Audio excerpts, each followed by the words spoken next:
원주에서 목회하는 후배 목사님에게 몇 달 전에 풋고추를 선물 받았습니다.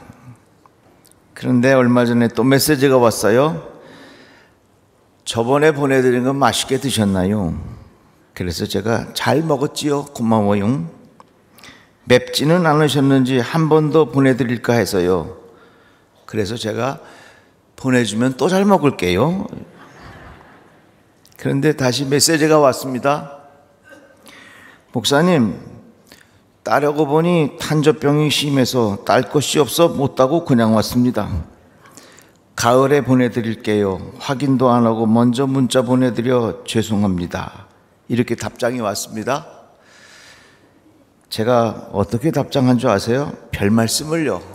고마워요. 벌써 나는 크게 한 상자를 받은 느낌이에요. 이러고 보냈어요. 나에게 온 건 하나도 없지만 나는 이미 큰 한 상자를 받은 느낌이었습니다. 나는 그 목사님을 보면서 그 마음의 넉넉함을 느낄 수 있었습니다. 하나님과의 관계도 그렇고 주님의 몸된 교회와의 관계도 그렇고 사람들과의 관계도요. 그 마음가짐, 마음 태도 이런 것들이 참 중요합니다. 하나님께서 우리의 마음의 중심을 보신다고 말씀하셨는데 그 마음의 중심이라고 하는 것이 곧 우리의 마음의 태도이고 마음가짐 뭐 이런 거 되겠지요. 바리새인들이 예수님에게 찾아와서 물었습니다. 가이사에게 세금을 내는 것이 옳습니까? 이렇게 물었습니다. 당시 유대 땅은 이 로마의 지배를 받고 있었습니다. 그래서 세금을 내야 했죠. 그런데 이 바리새파 사람들이 물은 데에는 이유가 있는 것입니다. 정말로 몰라서 물은 것이 아니라 예수님을 올무에 빠뜨리고 싶은 그런 불순한 의도가 있었던 것입니다. 만약에 예수님께서 그럼 세금을 내야지요 그렇게 말하면 그 유대인들이 너무너무 싫어할 거 아니겠어요?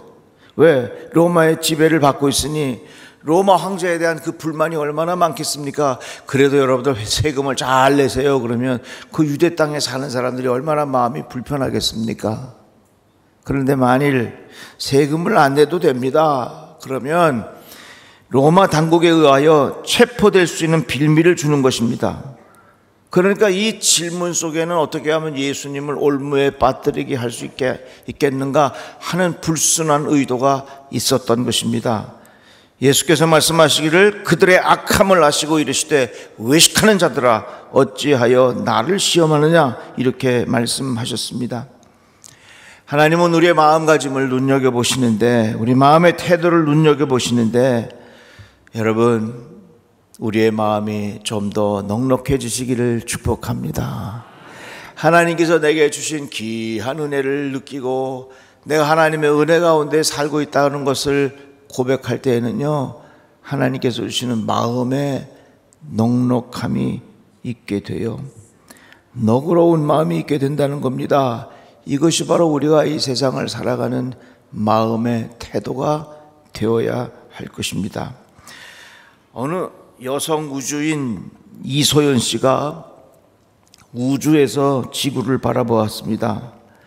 저렇게 경이롭고 아름다운 곳에 살면서 소소한 일로 사내중내하며 살았던 내 자신이 너무나도 후회스럽구나 그렇게 이야기를 합니다. 그러면서 이제 내가 지구로 돌아가면 사소한 일로 아둥바둥대지 말고 살아야지 넉넉한 마음으로 살아야지 그렇게 생각을 했다는 것입니다. 넉넉한 마음으로 사는 것이 이게 복입니다. 여러분들 복 있는 인생 되시기를 바랍니다. 내 스스로가 넉넉한 마음 그게 복이에요. 내 스스로 너그러움이 있는 마음 이게 복이에요. 내 안에 넉넉한 마음 너그러운 마음이 있는 거 이게 평안한 마음이고 이런 마음에 하나님 주시는 기쁨이 있다 그 말입니다. 그런데 왜 우리가 이렇게 넉넉한 마음으로 살아야 되겠는가? 하나님이 우리에게 이미 넉넉한 은혜를 주셨습니다. 풍성한 은혜를 하나님께서 우리에게 보여주셨습니다. 예수 그리스도께서 우리들을 위하여 그 넉넉한 하나님의 은혜를 부어주셨다고 하는 것입니다. 본문 말씀에도 이렇게 말하죠. 하나님이 능히 모든 은혜를 너희에게 넘치게 하사, 이렇게 말씀했어요. 하나님께서 우리에게 베풀어 주신 은혜가 이미 넉넉하다는 것입니다. 한번 따라해 볼까요? 나는 넉넉한 하나님의 은혜를 입었습니다. 다 같이 아멘. 율법에 보면요, 눈에는 눈, 이에는 이, 이게 원칙입니다. 눈을 빼느냐 내 눈을 빼라, 이를 빼느냐 이를 빼라. 그래서 율법의 정신은 주는 대로 받는 거예요. 아주 give and take가 정확해. 이 기초 위에 오늘날 현행법들이 다 만들어진 것입니다. 그러나 예수께서 말씀하시기를 또 눈은 눈으로 이는 이로 갚으려 했다 하는 것을 너희가 들었으나 이건 율법이에요. 율법이라고 하는 것은 행한 대로 갚아주는 거예요. 그런 죄를 지었으면 그 죄의 값을 받는 거예요. 그런데 보세요, 절대로 눈은 눈으로 끝나지 않습니다. 눈은 눈으로가 아니라 눈보다 더 큰 걸로 끝나요. 혹시 여러분들 어렸을 때 그런 장난 쳐본 적 있습니까? 서로 이렇게 친구들끼리 야 우리 한번 장난 놀자 하면서 때리는 시합하는 거예요. 이제 처음에는 살짝 때려. 저쪽에서 나를 이렇게 때려. 근데요, 이거 절대로 하지 마세요. 이거 하면요 무슨 일이 벌어진 줄 아세요? 그대로 가는 게 아니라 1시간만 지나면요 반 죽습니다. 절대로 눈에는 눈, 이에는 이라고 하는 이 율법 정신이 점점 악화되고 점점 심화되고 점점 크게 폭력으로 변하지, 이것이 절대로 그 죄의 값을 낮출 수가 없다는 것입니다. 예수께서 말씀하시기를 나는 너희에게 이르노니 악한 자를 대적하지 말라. 누구든지 내 오른 뺨을 치거든 왼편도 돌려내라. 이게 은혜입니다. 또 너를 고발하여 속옷을 가지고 온 한 자에게 겉옷까지 가지게 하며 또 누구든지 너로 억지로 오리를 가게 하거든 그 사람과 심리를 동행하라. 이게 은혜입니다. 그러니까 율법은 네가 눈을 뺐냐 눈을 빼라, 이를 뺐냐 이를 빼라. 이게 율법이라면 은혜라고 하는 건 뭐냐면 네가 오른뺨을 맞았느냐 같이 오른뺨을 때리라가 아니라 오른뺨을 맞았느냐 왼뺨도 들려대라. 이게 은혜예요. 우리가 하나님으로부터 율법에 의하여 사는 것이 아니라 하나님께서 우리에게 부어주신 풍성한 은혜로 사는 거예요. 내가 지금까지 여기 살아온 것, 이거 하나님께서 우리들을 give and take 정확한 법 계산에서 살아온 것이 아니라 풍성하신 하나님의 은총 가운데 내가 살아왔다는 것입니다. 그래서 우리들은 이미 하나님으로부터 풍성한 은혜를 입은 사람이에요. 오히려 로마서 말씀에 보면 율법이 들어온 것은 범죄를 더하게 하려 함이라. 그러나 죄가 더한 곳에 은혜가 더욱 넘쳤나니, 이런 말씀이 있습니다. 죄의 값을 치러야 할 그곳에 하나님의 풍성한 은혜가 우리에게 임했다, 그 말입니다. 이같이 하나님의 은혜는 우리에게 넉넉하게 부어주셨어요. 부모님이 자식들 사랑할 때 그 마음을 보면 알잖아요. 얼마나 넉넉합니까? 그래서 우리들이 늘 하나님 앞에 이런 고백하면 살았으면 좋겠어요. 하나님, 나의 마음도 넉넉함이 있게 하여 주시옵소서. 한번 따라해 봅시다. 나의 마음도 넉넉함이 있게 하여 주옵소서. 다 같이 아멘. 나의 마음도 하나님 넉넉함이 있게 해주시고, 하나님 나의 마음도 너그러움이 있게 하여 주시옵시고. 그래서 우리 성도들이 하나님을 향하여 넉넉한 마음, 주님의 몸된 교회를 향하여 넉넉한 마음, 형제자매들을 향하여 너그럽고 넉넉한 마음이 있었으면 참 좋겠습니다. 거린들에게는 공통점이 있다고 합니다. 얻어먹는 거지들에게는 어떤 공통점이 있느냐? 베풀지 않는다는 것입니다. 절대로 나누지 못한다는 것입니다. 왜 그렇습니까? 자신이 가진 게 없기 때문에 누군가에게 무언가를 줄 수 없다고 생각해서 그들은 나누지 못하는 것입니다. 자기만 신경 쓰고 자기 없는 것에만 신경 쓰기 때문에 다른 사람들과 함께 나눌 수 있는 너그러움과 넉넉한 마음이 없다는 거예요. 우리 사는 것이 부족해도 우리 마음에 넉넉함이 있었으면 참 좋겠습니다. 우리에게 너그러움이 있었으면 좋겠다 그 말이에요. 여러분, 혹시 여러분들의 자녀들이 얻어먹는 거를 너무 좋아하면 그 교육을 시키세요. 얘 얻어먹는 거 좋아하지 마. 얻어먹는 거 좋아하면요 평생 얻어먹는 사람 돼요. 그거는 아이들뿐만 아니라 우리 모두가 그래요. 하나님, 내 인생이 얻어먹는 인생 되지 않게 하여 주시고, 물론 얻어먹을 때도 있지요. 그러나 내 마음속에 넉넉한 마음 주셔서 작은 것이라도 나눌 수 있는 마음을 하나님께서 나에게 부어주시기를 기도합니다.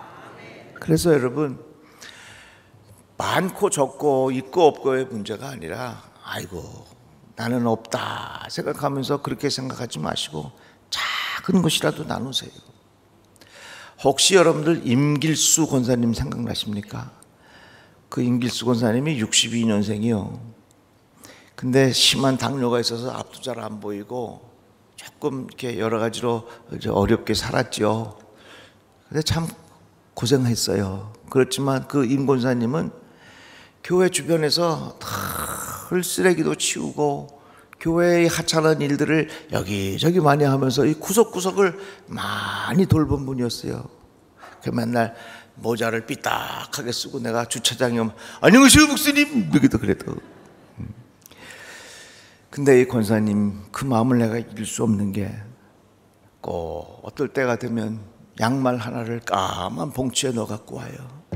목사님 이거 신어보시오. 추석이 되면요 시장에 가지고 송편 5알을 사가지고서 송편 그 까만 가방에 넣어가지고 목사님 추석 해피 추석 하면서 주고 가. 저는 그 권사님의 그 마음을 잊을 수가 없어요. 많이 있어서 나누는 게 아닙니다. 마음이 문제입니다. 후덕한 마음, 넉넉한 마음, 이런 마음이 우리에게 필요하다 그 말입니다. 왜? 우리들은 하나님으로부터 풍성한 은혜를 받았기 때문에 이미 이 받은 은혜를 흘러넘치게 해야 된다는 얘기예요. 제가 미국에 가서 공부를 할 때 우리 고모님이 LA에 사셨는데 가끔 그 고모님을 가면 참 고생 많이 하셨어요. 이민 1세이니까 새벽 일찍 나가가지고 밤늦게까지 하루 종일 재봉틀 하면서 정말 고생 많이 하셨어요. 그런데 그 고모님은요 얼마나 마음이 넉넉하신지 저는 그 고모님을 뵙고 오면 마음이 풍요로워지는 것을 내가 느꼈습니다. 그래서 저는 그때 배운 게 있어요. 뭐냐면 정말 없어도 우리는 넉넉하게 살 수 있겠구나. 그걸 배웠어요. 넉넉한 마음은 많고 적음이 아니라 하나님께서 베풀어 주신 그 은혜가 흘러 넘칠 때 거기에 진정한 넉넉함이 있는 거예요. 어떤 분들 보면 참 여유 있는데 그 마음은 인색하기 짝이 없어. 여러분 넉넉한 마음으로 살아가시기를 주의 이름으로 축복합니다. 제가 어느 권사님하고 이런저런 상담을 하다가 정말 그 권사님도 죽다가 살아났어. 정말 죽다가 살아났는데 하나님의 귀한 은혜를 받고 보니까 하나님께서 주시는 이 넉넉한 은혜가 자기 마음속에 가득하더란 말이에요. 그래서 하나님께서 주시는 은혜를 받고 보니까 내 마음에 자기도 모르는 사이에 넉넉한 마음이 생겨서 주변의 사람들도 얼마든지 이해할 수 있는 그런 마음으로 하나님께서 바꿔주셨다고 하는 그런 이야기입니다. 넉넉한 마음은요, 절대로 내 물질의 많고 적음의 차이가 아니라 하나님께서 베풀어 주신 그 은혜가 내 안에 얼만큼 큰가, 그 하나님께서 베풀어 주신 은혜가 내 안에 실질적으로 현실적으로 내가 깊게 경험하게 되면 그 사람의 마음은 넓은 마음으로 바뀌어지게 되어 있어요. 행복한 마음이 무엇입니까? 평안한 마음이 무엇입니까? 너그럽게 여길 줄 아는, 긍휼히 여기는 마음, 넉넉한 마음 아니겠어요? 그런데 이 넉넉한 마음의 반대가 되는 게 뭐냐면 그 인색한 마음, 억지로 하는 마음이라 그렇게 성경은 표현합니다. 인색함이나 억지로 하지 말아라 이렇게 말했어요. 그런데요, 중요한 것은 인색한 마음으로 살면요, 내가 갖고 있는 세상이 자꾸 좁아져. 한번 따라해 봅시다. 인색한 마음을 가지면, 다시 한번 인색한 마음을 가지면 내가 사는 세상이 좁아집니다. 내가 사는 세상이 자꾸 좁아집니다. 그러나 넉넉한 마음을 가지면 내가 사는 세상이 점점 확 넓어지게 되어 있어. 이거는 돈이 많고 적음의 문제가 아니라 적어도 내가 하나 가지고 있으면 콩을 반쪽이라도 나눠 먹으려고 하는 그런 넉넉한 마음이 있으면 나는 그 삶 속에 이 넓은 세상을 살게 되는 거예요. 하나님의 풍성한 은혜가 내 삶 속에서 흘러 넘치게 되어 있다, 그 말씀입니다. 잠언 말씀에 봐도 이런 표현이 있습니다. 흩어 구제하여도 더욱 부하게 되는 일이 있나니 과도하게 아껴도 가난하게 될 뿐이니라 그랬어요. 흩어 구제하여도 나누는 것을 통해서 절대로 가난해지지 않는다. 아껴도 오히려 가난하게 될 뿐이다. 이런 말씀들이 있는 거예요. 그러니까 여러분, 넉넉한 마음의 사람들 되시기를 주의 이름으로 축복합니다. 차까지 자기만 생각해가지고 차까지 나누지 못하고 넉넉한 마음이 아니라 인색한 마음으로 붙잡고 있으면 돈 쓰는 사람 따로 있어. 너무 인색한 마음 가지고 있으면요, 내가 죽어라 하고 모았지만 한 방에 날아가는 수가 있어. 내가 죽어라 하고 고생했지만 누가 와서 툭 채가는 일이 있을 거예요. 그러니까 하나님 내게 부어주신 은혜가 있으니 내가 넉넉한 마음으로 살아가겠습니다. 하나님, 이런 마음으로 살아갈 수 있도록 내 마음을 붙잡아 주시옵소서. 왜 아멘이 자꾸 줄어요? 그래. 그런 마음의 태도가 참 필요한 거예요. 제가 하나님께서 주시는 이 귀한 은혜를 마음으로 느끼고 보니까, 야, 이 사람들과의 관계, 이런 모든 것들이 마음에 넉넉한 여유들이 생기는 거예요. 이거 얼마나 감사해요. 신부님들이 셋이 모여갖고 이런저런 얘기를 하는데, 어느 신부님이 얘기하는 거예요. 아이고, 우리 성당에는 미사를 드릴 때면 그냥 쥐가 천장에 한 500마리가 후다닥 하는 것 같대. 아이고, 시끄러워서 아주. 그랬더니 옆에 있는 신부님, 아이고, 그 정도면 다행이지. 우리 한 700마리 돼야 그래. 700마리 쥐가 왔다 갔다 한다. 그러니까 세 번째 신부님이, 아유, 우리는 쥐가 한 마리도 없어.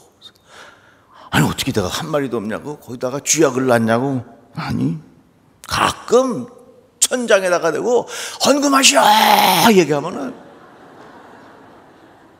다 도망간대, 그 쥐들이. 그래가지고 자기네 성당에 쥐가 한 마리도 없대. 겨우 우스갯소리긴 하지만 그만큼 우리들의 마음을 표현하는 거 아니겠어요? 우리 넉넉한 마음으로 삽시다. 너그러운 마음으로 살아가시기를 주의 이름으로 축복합니다. 이런 말 있어요. 아끼다가 똥 된다고 말이죠. 다 내가 어떻게 할 것 같지만 이거다. 여러분 집에 가셔서 여러분들의 물건을 한번 잘 보세요. 과연 이 물건들을 내가 쓸 것인가? 아마도 여러분들이 가지고 있는 물건 중에 50% 이상은 죽을 때까지 한 번도 안 쓰고 거기다가 쌓아놨다가 버릴 게 수두룩하게 많을 거예요. 작은 것이라도 지금 있을 때 나누세요. 그게 바로 넉넉한 마음이고 그것이 바로 하나님께서 기뻐하시는 마음이라 그 말입니다. 아버님께서 쓰신 책에 보면 논산에서 일해한 양옥동 권사님에 관한 이야기가 나옵니다. 그 책의 내용을 읽어드리겠습니다. 그가 세상을 떠난 지 20여 년이 되어도 은혜 받은 평안한 그 얼굴이 종종 떠오른다. 작은 수레를 끌며 고물을 모아 팔고 살았다. 그는 이 골목 저 골목 다니며 고물을 모으는 중에 전도를 열심히 하였다. 한 번은 스님의 옷자락을 붙들고 예수 믿는다는 말을 해야 놓아주겠다고 하며 시비가 벌어진 적도 있었다고 한다. 그는 항상 교패를 수건에 싸서 가슴에 품고 다녔다. 예수 믿겠다는 사람들 만나면 집에 따라가 교패를 붙여주고 온 것이다. 그가 수가 다하여 지병으로 어느 날 교회에서 기도하는 중 위급하여 그의 집으로 업고 갔는데 그 길로 세상을 떠났다. 그의 시신을 다룰 때에 찾은 것은 가슴에 품고 있던 교패였다.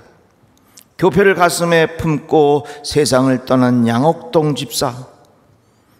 길거리에서 만난 적이 있었는데 생활이 염려되어 집사님 오늘 얼마나 벌었지? 예 목사님 염려 마십시오. 500원입니다. 500원이면 넉넉합니다 목사님. 적은 돈을 벌고도 빙그레 웃던 그 모습이 이 글을 쓰는 중에 내 시야에 다시 떠오른다. 억만금을 가지고도 찌푸리는 얼굴보다 500원을 벌고도 웃는 그 얼굴이 얼마나 아름답고 보고 싶은고. 넉넉하게 여기는 마음으로 살자. 이미 내 마음에 천국이 임했구나. 기도합시다. 하나님 감사합니다. 넉넉한 마음 갖고 살게 하여 주셔서 이 땅에서부터 천국을 누리며 살아가는 지혜가 우리에게 있게 하여 주시옵소서. 예수님의 이름으로 기도드리옵나이다. 아멘.